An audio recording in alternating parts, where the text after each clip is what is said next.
Donald Trump will always put America first. I mean, that's not just a slogan for him. When it comes to what he sees as being in our interests, he's going to do it. And he's not really going to do it without much regard for anyone else. And we've seen that now repeatedly. The decision to do the deal with the Houthis.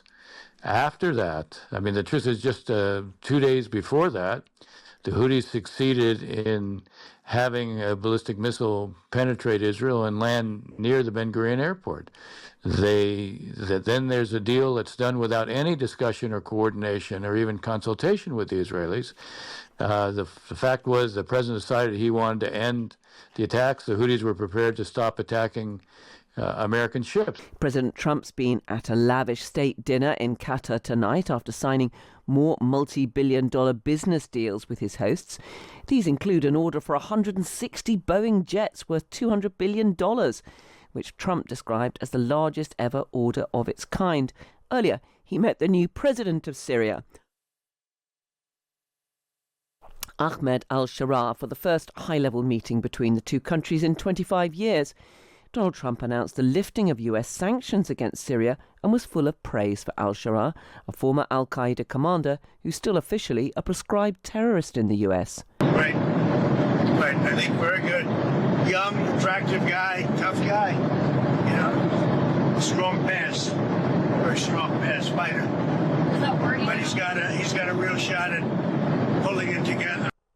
Well, tonight in Qatar, the US president also raised the prospect of a deal with Iran, though he set out 3 conditions for any agreement. I want to make a deal with Iran. I want to do something if it's possible. But for that to happen, it must stop sponsoring terror, halt its bloody proxy wars, and permanently and verifiably cease its pursuit of nuclear weapons. They cannot have a nuclear weapon. I don't imagine there's anybody at this table or anybody in this room that would say they can. Well, Ambassador Dennis Ross is a former special assistant to President Obama and a former Middle East coordinator under President Clinton. He's also author of Statecraft 2.0, What America Needs to Lead in a Multipolar World, and joins us now. Good evening to you, Dennis. Good to be with you. Thanks for having me. Great to speak to you. Tell me first of all what you make of Donald Trump's move to bring Syria in from the cold. Well, I don't think he would have done it without basically Mohammed bin Salman suggesting there's a real opportunity in Syria, a real opportunity because Iran effectively has been forced to leave Syria. Syria right now also is making it, trying to block any weapons smuggling to Hezbollah. But it's not just what Saudi Arabia is saying, because they think there is a possibility to bring Syria into a much more positive relationship and change the character of Syria. It's clearly also the president spoke to President Erdogan as well, and Erdogan was on the phone in the meeting room with them. So this was, I think, a combination of Erdogan and Mohammed bin Salman suggesting there's an opportunity with Ahmed al-Sharaa, and it would be a mistake not to take advantage of it. And the only way that Sharaa has a chance to really establish control over all Syria is if he can demonstrate that the country is moving in a more favorable direction. And at a bare minimum, that requires the lifting of sanctions. And they persuaded the president to do that. I can say it's interesting because I know there were those within the administration who were quite negative about the idea, believing that once an Islamist, always an Islamist, and that's obviously not what has prevailed with President Trump. Yeah, and it is interesting, isn't it? Because Ahmed al-Sharaa became leader after Bashar al-Assad was swept from power. But I mean, there has been some pretty serious upsurges of violence in the country. Do you think this is going to help the country on the path to peace, which is clearly what President Trump hopes? I think it creates an opportunity. Look, Sharaa still has to prove himself. He has to prove himself in terms of genuinely being against the forces of terror. He has elements within the coalition that he heads that still reflect those attitudes. Can he control them? Clearly, some of the killing that we've seen was provoked by former parts of the Assad regime, but the reaction to those provocations were some pretty significant and widespread killings of Alawis, and it was done by those that, at least putatively, were associated with the new government. Now, the new Shah and his foreign minister Shabani have basically said that none of that will be tolerated. People will be punished, but they don't control all of the country, and it's not clear that they control all the elements of those who are within the security forces now. So they have a challenge to prove themselves on the outside, but they also have a challenge to take on and demonstrate that they really can govern on the inside and control all the country, something they don't do today. And President Trump seems to have taken this step, lifting US sanctions against Syria, meeting its new leader without much consultation with Israel.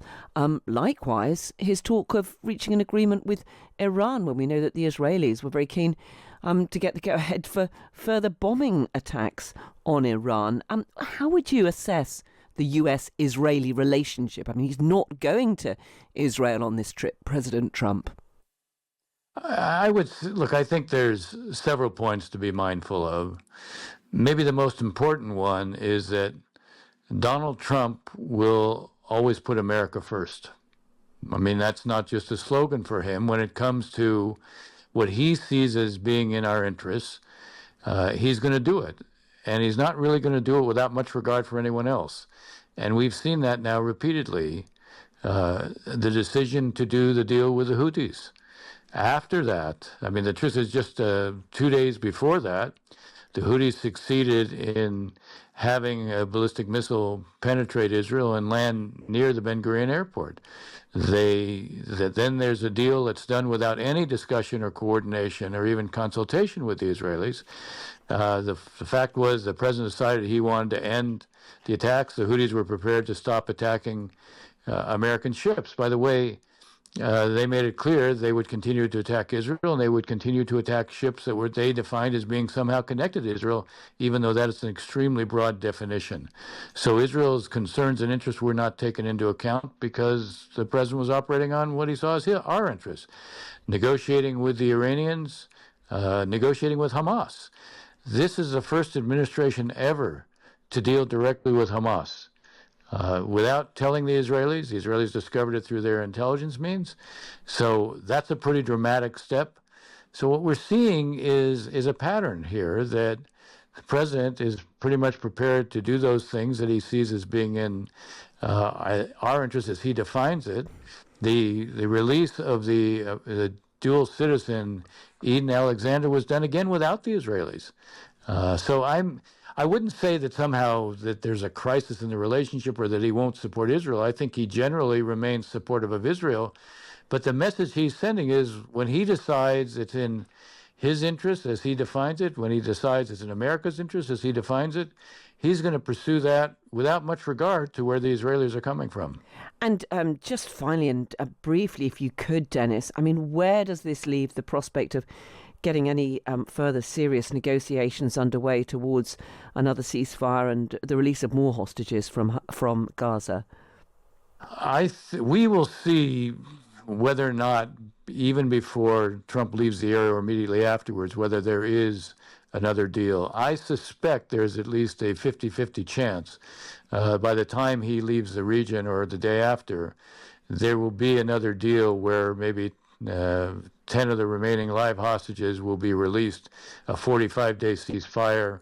Hamas will be interpreting this as by the end of 45 days that the conflict will end. The Israelis will say no, that it will continue. I believe that Trump increasingly wants to see an end to the conflict. So that's, I think, the thing to be watching for. If there isn't a deal within the next couple of days, a partial deal of the sort I described, then there probably won't be one for a while, because I think the Israelis really will resume much more intensive effort within Gaza. But I also think at some point Trump's patience will run out. He will want to see the war end. Ambassador Dennis Ross, former special assistant to President Obama, it's been great to speak to you. Thank you so much for joining us.